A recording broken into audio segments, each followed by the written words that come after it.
and let's go to the NFL and let's talk about the Cincinnati Bengals, as Cincinnati Bengals offensive coordinator Brian Callahan has some recent comments on his quarterback Joe Burrow.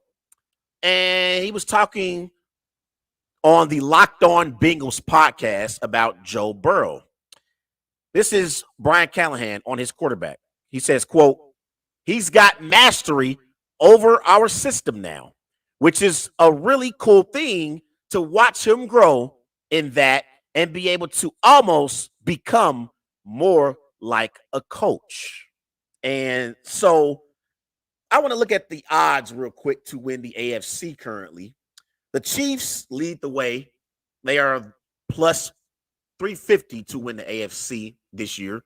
The Buffalo Bills come in at second at plus 450, and the Bengals come in at plus 500 as best odds to win the AFC. So far in the offseason, it's been some back and forth between the Bengals and the Chiefs. And this is Jamar Chase, Bengals star receiver and friend of Joe Burrow, obviously, and his best receiver on the Bengals and top target. He was talking about, somebody asked him about if Patrick Mahomes is the best quarterback in the NFL. And Jamar Chase responded with Pat who? So Mahomes was on Twitter and he puts up a picture with him and his 2 Super Bowl rings. And he responds in the caption and says that too. And then Travis Kelce on the New Heights podcast responding to Jamar Chase. This is Travis Kelce. He says, "Shout out to Jamar Chase for holding it down for his quarterback. But don't you ever disrespect Pat Mahomes. Now, if you want to talk your blank, pimp, just better back it up." That was Travis Kelce defending his quarterback, obviously, and letting Jamar Chase know that he shouldn't disrespect Patrick Mahomes. So, when it comes to the Cincinnati Bengals and whether or not the AFC should be scared of the Cincinnati Bengals, I got to be honest. Living here in Cincinnati, I mess with a lot of Bengal fans. I got a lot of family and friends who are Bengal fans.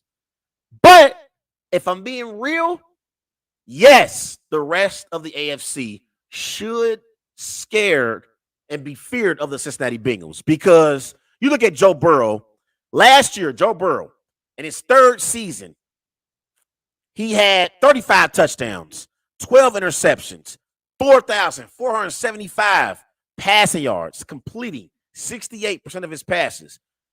Last year, I felt like there were 2 narratives that happened during the regular season. One of the narratives was the Bills are better than the Bengals. The other narrative was Josh Allen is better than Joe Burrow. For whatever reason, I feel like a lot of people want to elevate Josh Allen and the Buffalo Bills as to being that top tier team that can compete with the Kansas City Chiefs.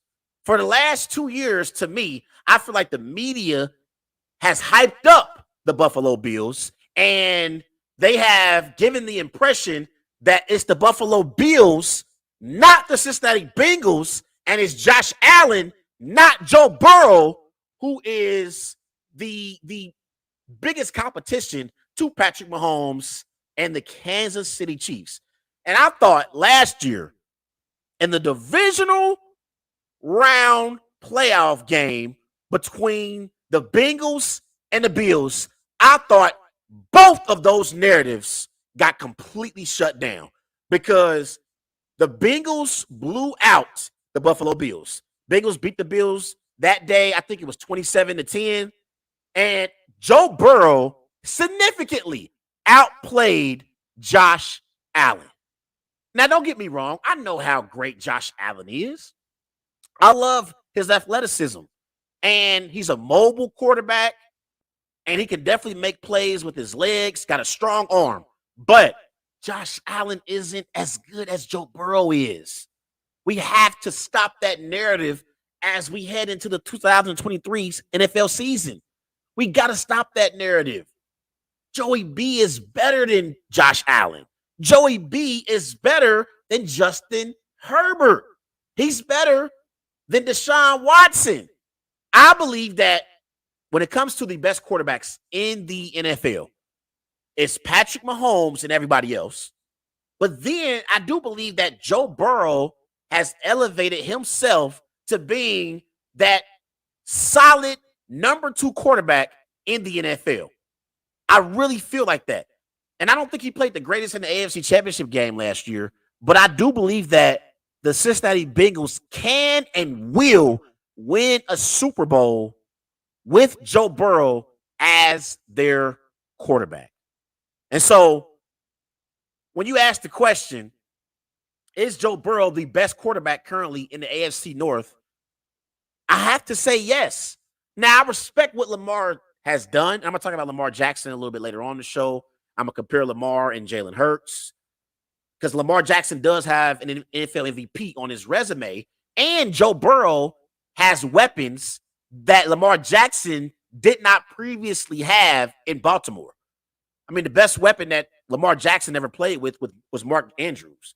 And Joe Burrow has a great supporting cast with Jamar Chase at receiver, with T. Higgins, with Tyler Boyd.